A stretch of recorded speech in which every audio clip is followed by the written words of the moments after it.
Mestilah tahu, sekarang dah 20 Ramadan.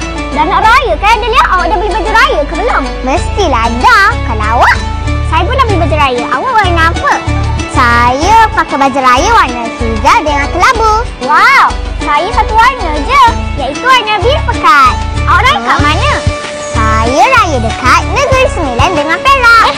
Itu Amanda dengan Arifah lah. Jom kita pergi tanya orang. Jom!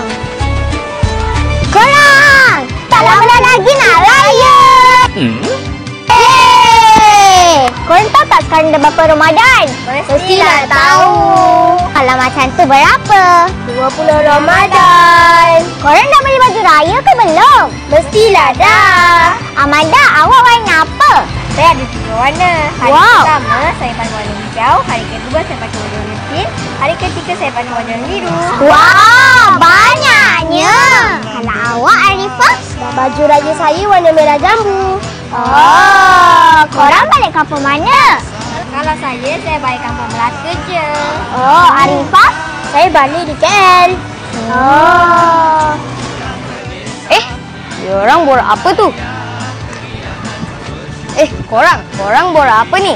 Kita orang excited nak raya.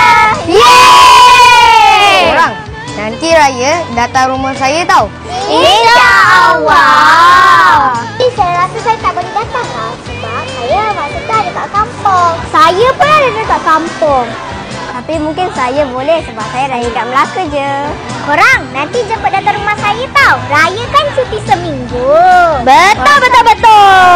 Raya kan sebulan.